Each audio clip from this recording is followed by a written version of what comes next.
Yo, what's up, man? Yo, not too much, man. It's scheduled release Wednesday, which Yeah, if that's not a holiday, I don't know why it's not.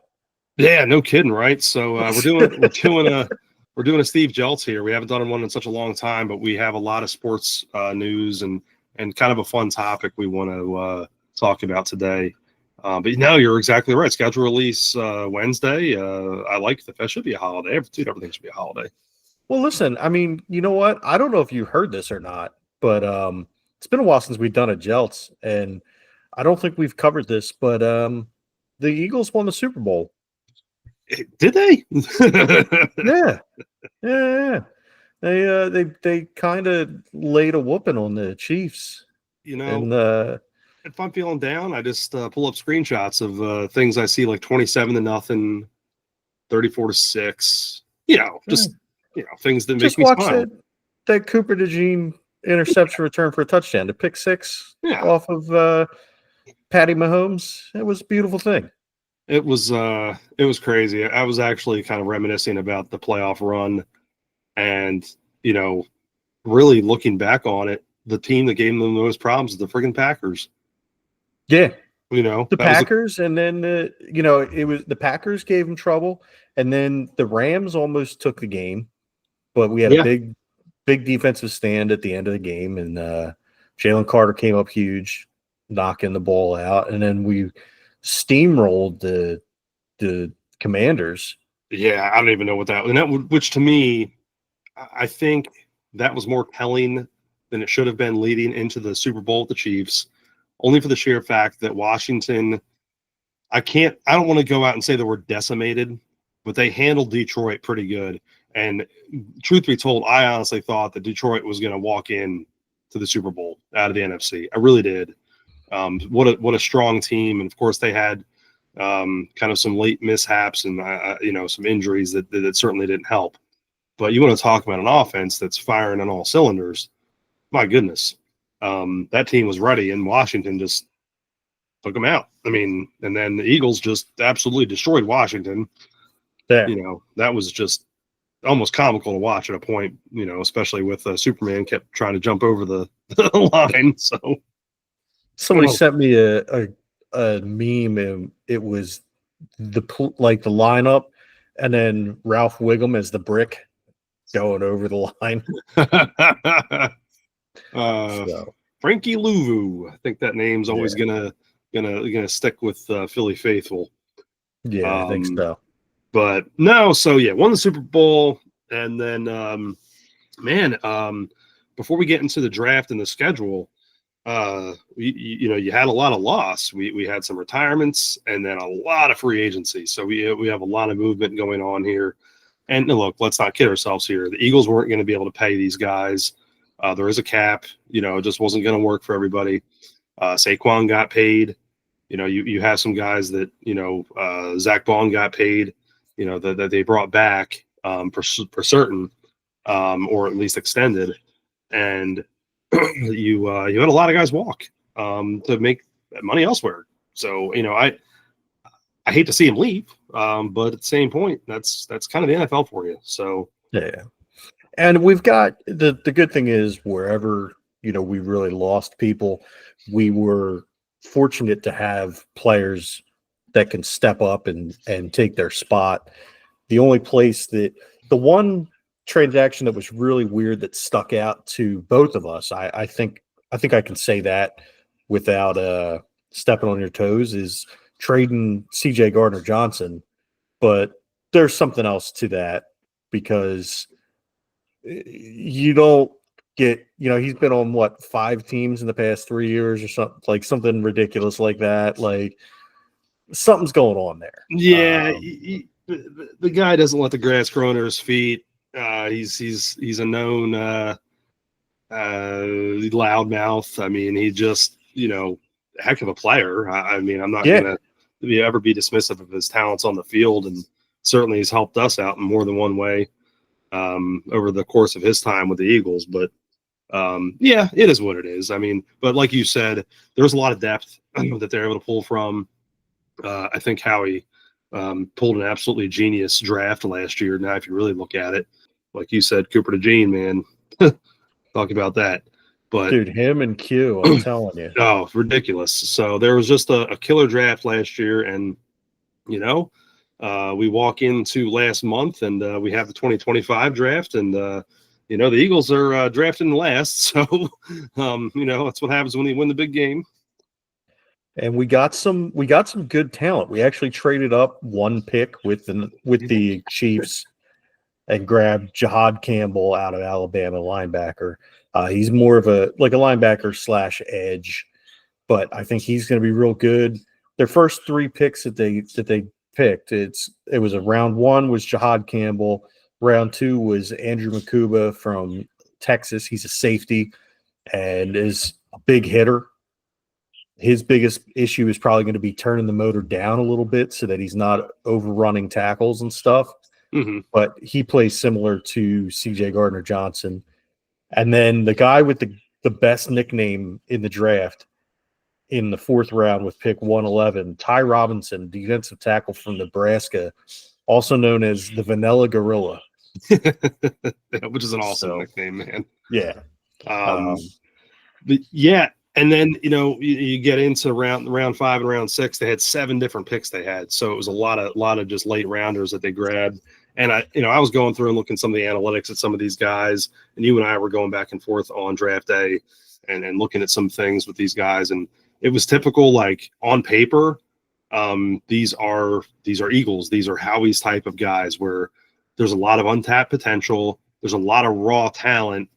They metric out right on the athletic side of things as far as, whether it's the combine or, just their overall, measurements. And then, the funny thing is you look at some things, maybe a guy's undersized or, he just needs to put on some weight or whatever. I see that and it's like, yeah, it makes sense. These guys are 21, 2, 3 years old, unless you're that guy from, the Saints drafted. But I think he's older than me. But you have these, I think just a crop of good guys that the Eagles went after. Mac McWilliams, Shmuel Mondon Jr., and Drew Kendall all went in round 5. And then round 6, they drafted a quarterback from Syracuse named Kyle McCord.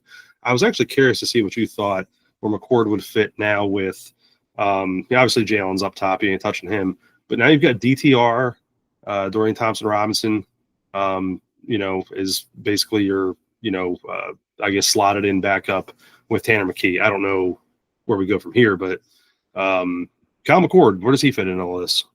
So I think what you're going to see is obviously Tanner McKee is your QB2, unless he gets traded to a team like the Saints or another quarterback needy team.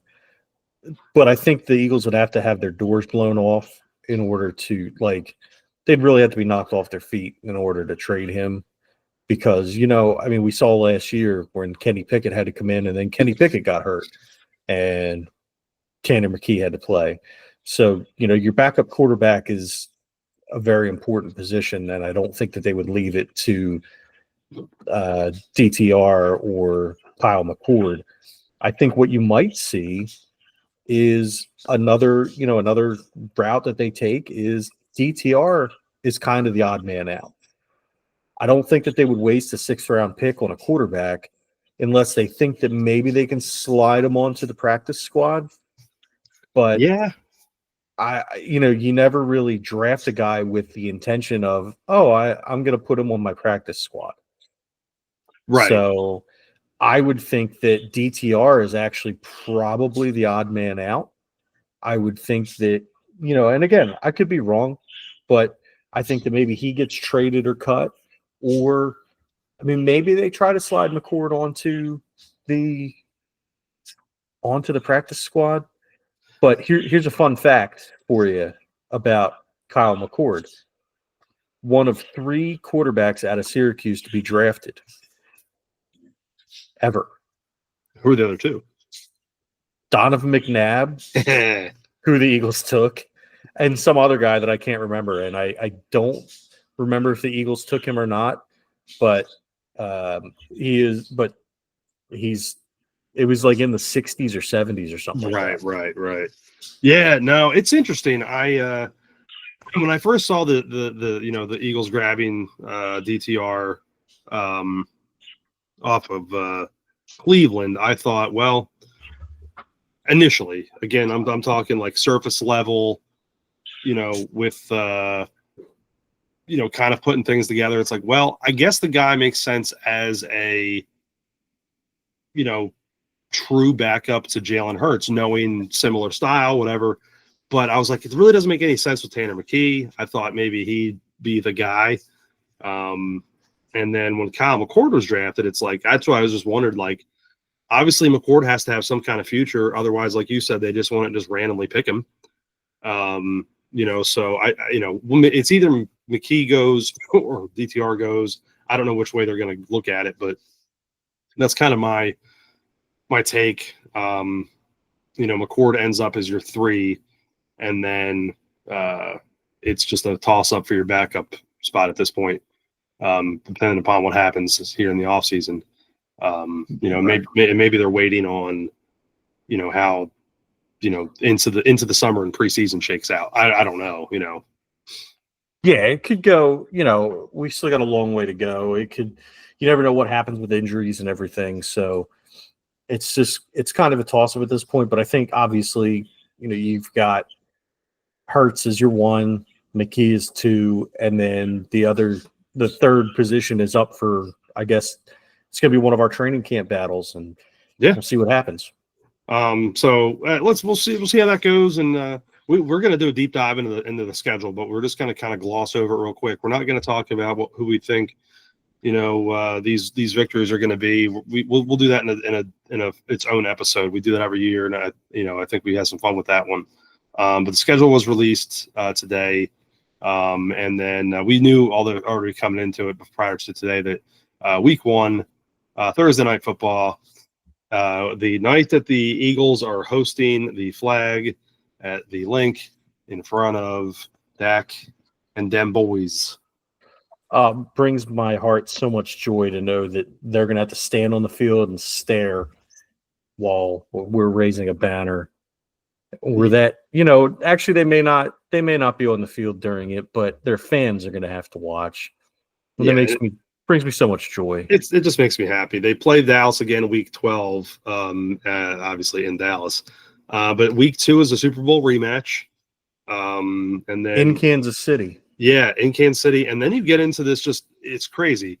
We were talking about this off pod a little bit, but you're talking about, okay, week 3, guess what? Another playoff rematch against the Rams. And then you've got Tampa Bay, another playoff team. And then guess what? You're into Denver, another playoff team. So weeks 2 through 5 are all playoff teams, including a rematch with the Super Bowl rematch and a rematch of their own with the Rams. It's crazy. There's a lot of tough matchups there the first few weeks. And then weeks 6 and 8, you're first at the Giants, and then the Giants are at the Link, but mixed in there with the Vikings. So, the Giants improved. Let's not kid ourselves here. But we'll dive into more of that when we actually do this.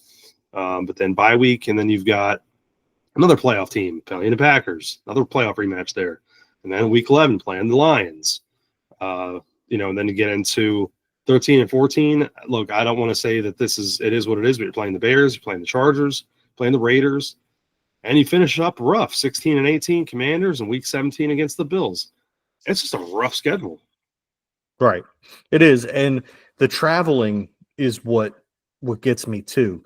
You've got Thursday night football against the Giants in New York, which isn't a big deal, but then you're going to Minnesota, and then you're back against the Giants, then you're back to Green Bay, then you're back home against you got to bye, I guess, in between the New York game and the Green Bay, so that's okay.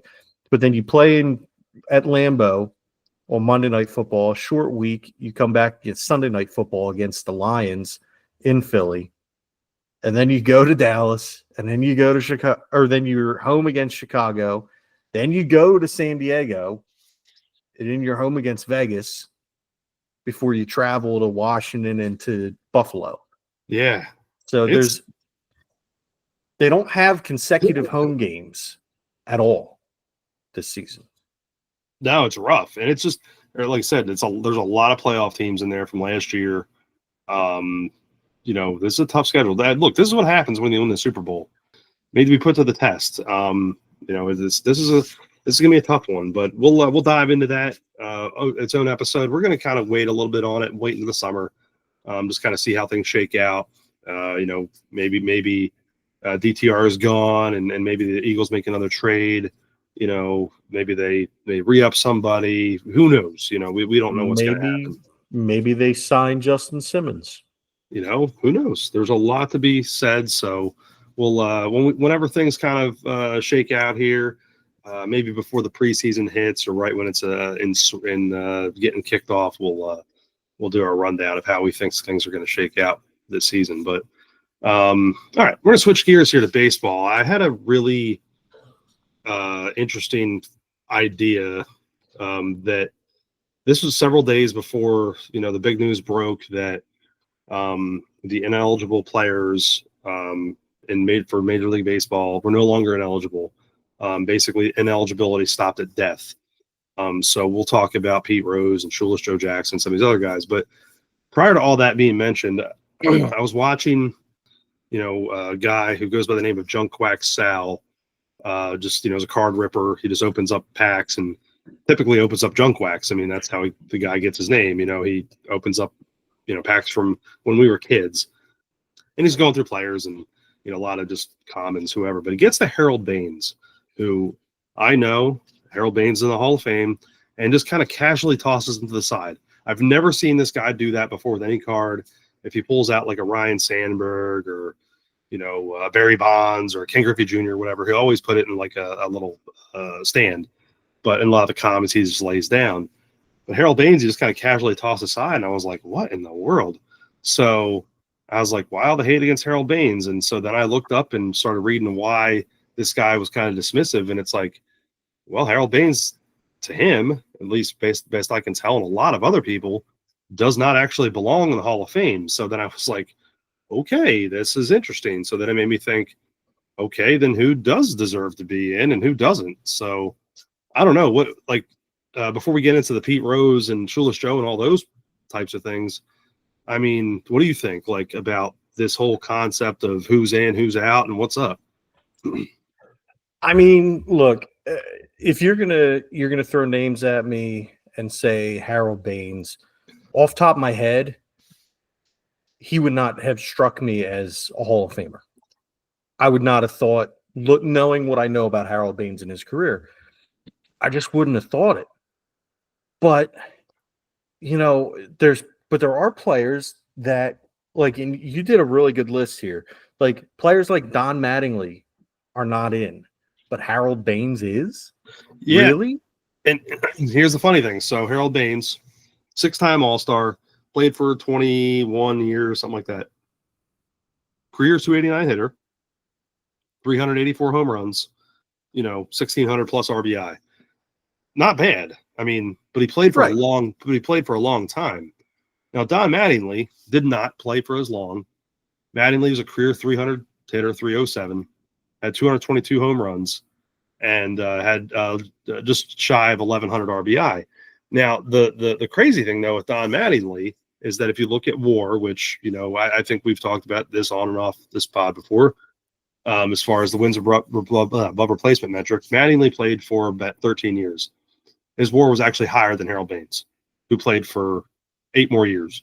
So it's just weird. And you start looking at metrics like that, you find out that, the things that really shocked me, like Dell Murphy, not in the Hall of Fame.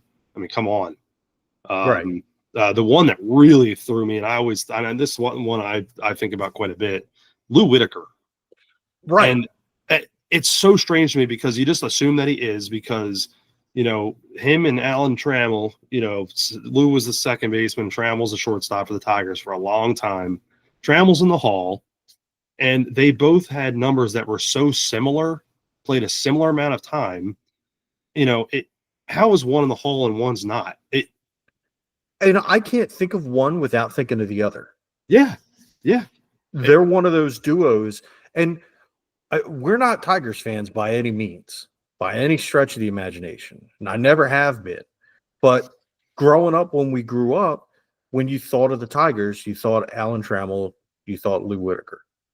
And the fact that Trammell's in and Whitaker's not is, quite frankly, just kind of ridiculous.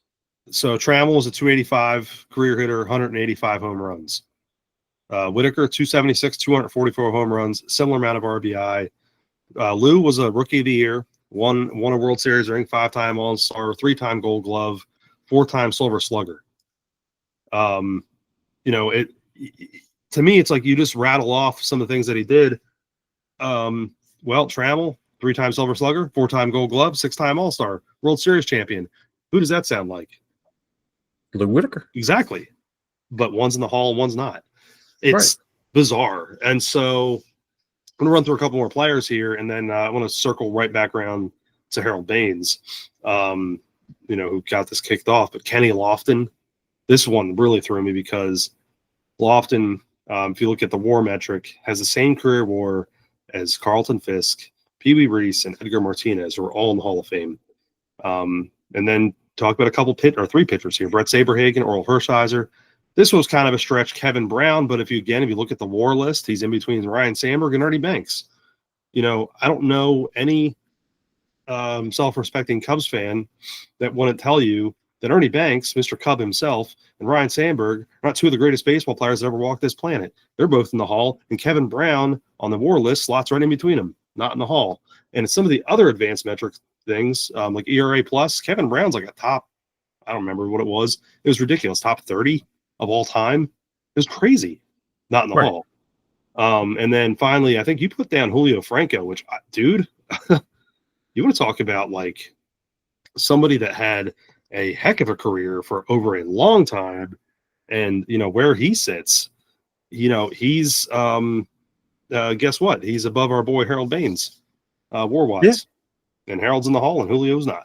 Dude, and part of what Julio gets kind of dinged for, I guess, is he had such a long career, just like Harold Baines did. He had a long career, but he did it not only in America, in Major League Baseball, but he went over into the top Japanese and Korean leagues and performed there too. Yeah, Julio, if you look at his overall run, he started playing minor league baseball in 1978 when he was rookie ball. He went all the way into basically 2008. He played in Mexico, and then he had an independent, stint with Fort Worth in 2014, which is, I haven't looked that up. It's probably more of a goof. But yeah, he played in Japan for a couple of years, Mexico City, came back and played with the Braves for a long time. The guy just had a stellar career, but, again, kind of just whatever, I would like to circle back to Harold Baines, though, and kind of the reason why this whole thing got brought up. He was one that's in the Hall, and I'm not saying that he's not deserved, but I read a story about his selection committee, and two of the people, one I could not remember the name, and I apologize for off head, but one of the other people on the committee was Tony La Russa. So, and the other guy had deep ties to the White Sox. Well, La Russa, former White Sox manager, where do you think Baines played? Chicago. Yeah, so, really got me thinking. Maybe, obviously more than just numbers. I think sometimes it's a little bit of a favoritism thing. Yeah. Well, and that's the thing. That's why I don't like a lot of the voting that goes on is you get players that it becomes such a popularity contest. Like, look, let's take steroids out of it, right? That Barry Bonds, if he was clean and he would have gone and had the type of career that he would have had even if he had never touched the juice, because he was a great player before he started juicing, right? Yep. But there would have been people who would have voted against him just because he was abrasive. Oh yeah, 100%. 100%. And that's where I say that knowing full well that when we get a little bit further into this conversation, I'm going to use that same kind of logic that I'm railing against right now on one of the players that we're going to discuss. But it should be based on, I feel like it should be based on what they did, how they did it, not necessarily whether they were your favorite person in the world. Right.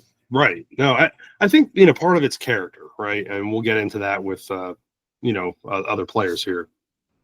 A lot of it, and I wanted to avoid all of the steroid era people, kind of purposefully, because I think you can lump them into that era, and you have players like Roger Clemens and Alex Rodriguez and these guys that put up just ridiculous numbers. Again, if they weren't on the juice, Mark McGuire, Sammy Sosa, they're going to make it. I mean, simple as that. That's just, how they were built. And then they just, let's go from 40 homer guys to 70 homer guys. 40 homer is going to get you in the hall.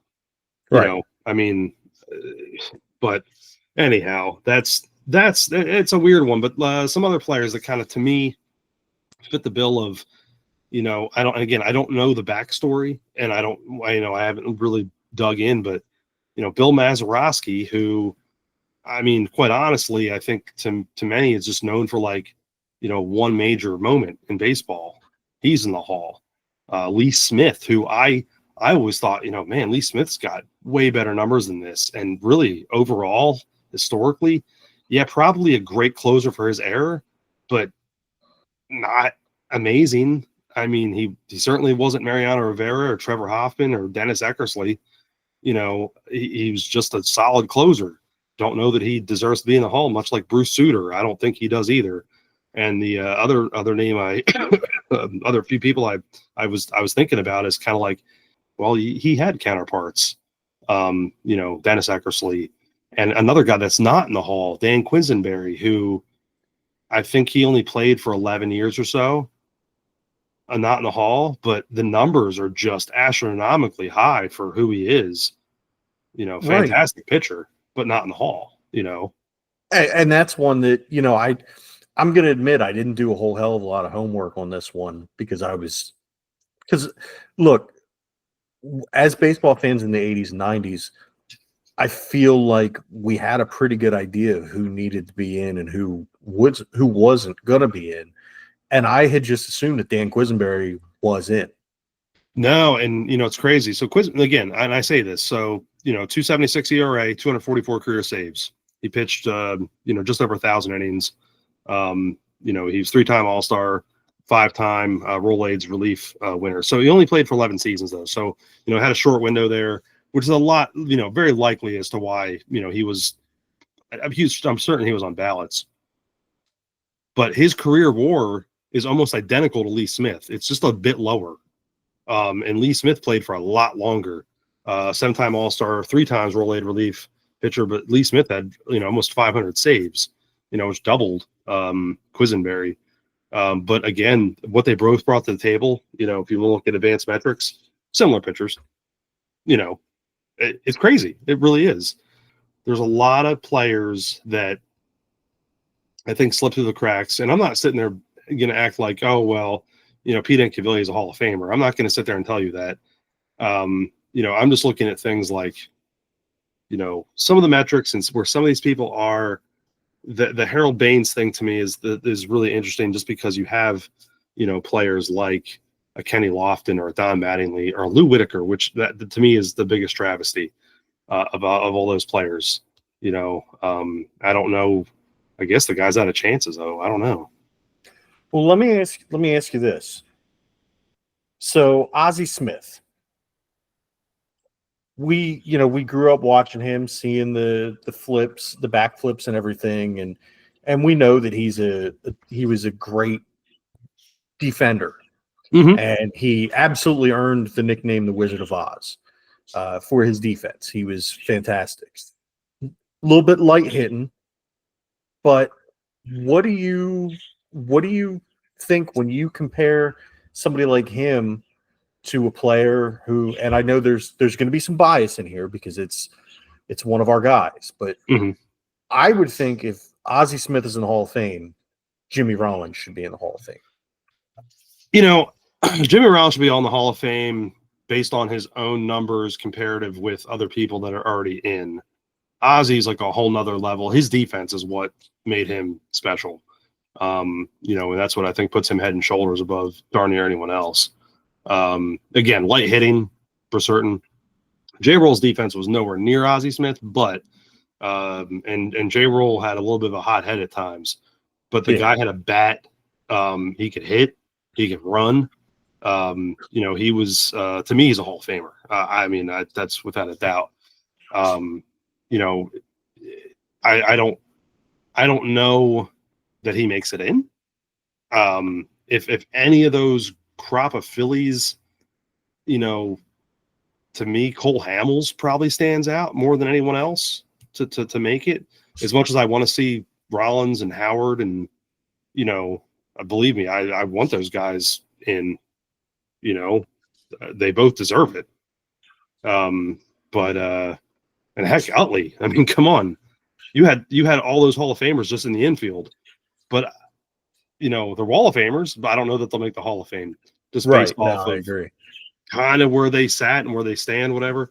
I think Hamels to me is probably the one that maybe actually does make it. I could be wrong. That's my guess, based off of length of his career and how well he just performed everywhere. But you know, I don't know, man. It's just an interesting thing. But I do want to get into the kind of the meat here. After this whole thing came up and we're looking at these different players, you know, like I said, baseball announced that this ineligibility was over. So I believe it affected what they say, 15 players in total. Yeah. It And, was something like 15. yeah, and I think a lot of them were the Black Sox scandal guys. With Shoeless Joe, I kind of felt bad. So I read a couple articles because it was basically like Pete Rose, Shoeless Joe Jackson, and then everyone else. Like these guys were inconsequential, which, and I hate to say that, you know, they were ineligible, but they were likely not going to make anything anyway. Right. So whatever. So I don't want to be dismissive, but you have two guys at the top. Let's do Shoeless Joe first, and then Okay. I think Pete Rose is the meat and potatoes here. But Shoeless Joe, basically,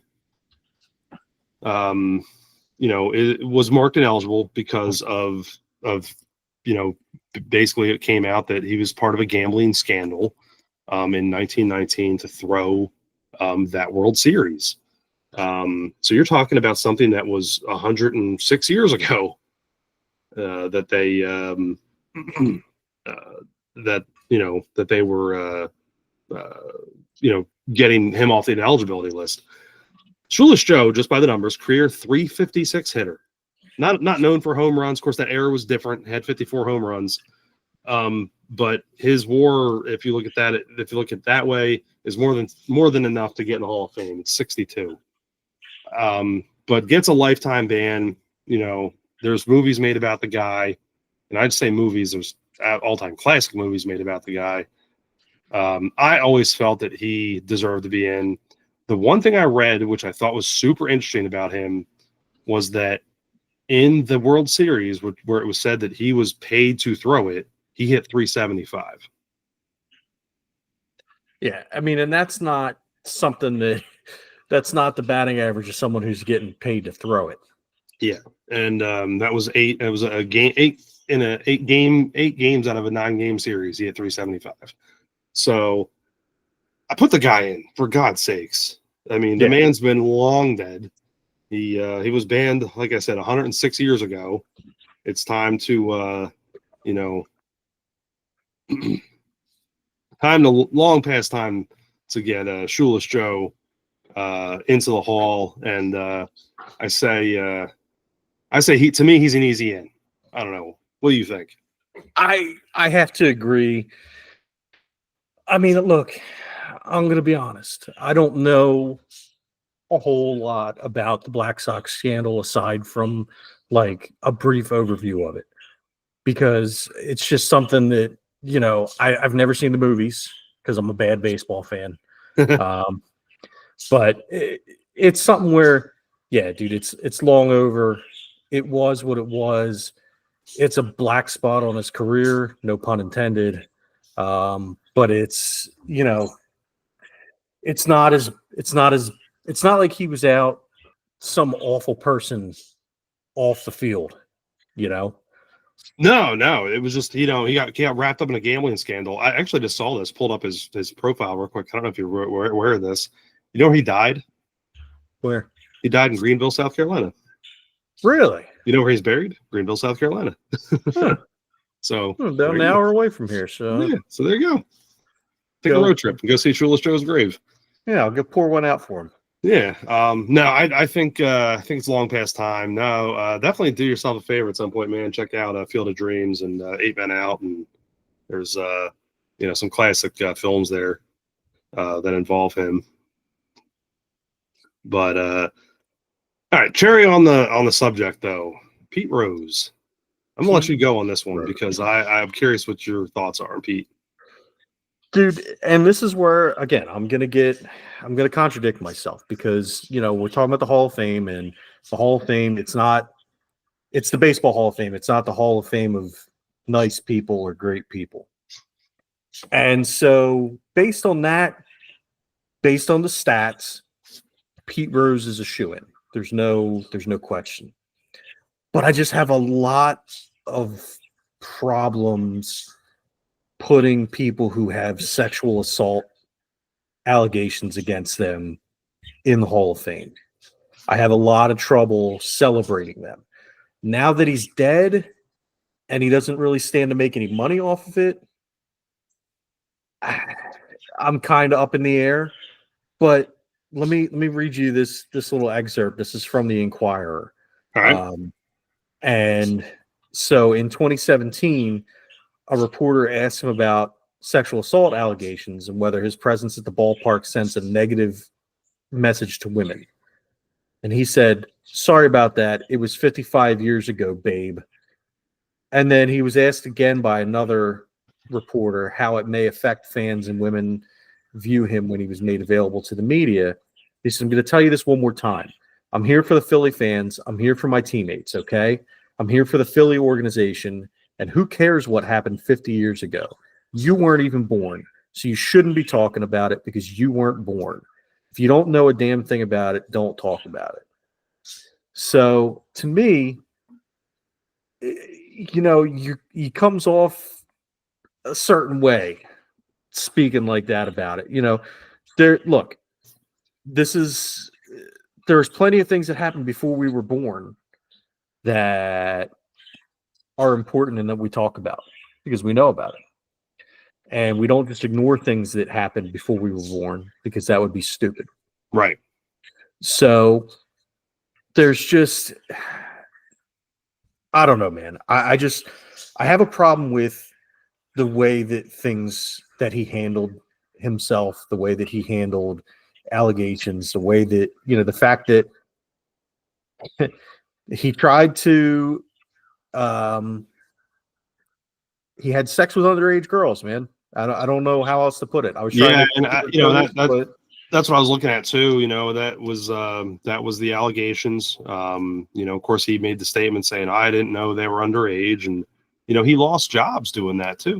Fox Sports fired him over it, and there was other things that happened. Like it was a big deal. Right. That was the one thing I saw. Like as you said, let's put everything aside. Numbers wise, the guy's a shoo-in. I completely agree. The one thing I saw, and a lot of people, and you weren't the first person to bring it up, but I'm glad you did here because that makes this a lot easier, was that he won't make it in based off character. And there's your character right there. Hey, you know what? Everything pointed to the gambling thing being a nothing burger. It was a joke. That should have been absolutely no reason other than the fact that, yeah, that was on the books to be like, let's not do this. You know, that probably shouldn't have been a ban for life for what he Right. did. That was a joke. But maybe karma sometimes bites you. You Yeah. know, maybe that's why he was really banned. And I think that's what holds him out too. I think it's the character thing. Believe me, as a Phillies fan and as somebody who's the all-time hits leader, absolutely deserves to be in the Hall. But for the kind of person that he was, yeah, no, I don't think he makes it in based off his character and based off his extracurricular activities. You know, Right. that's simple as that.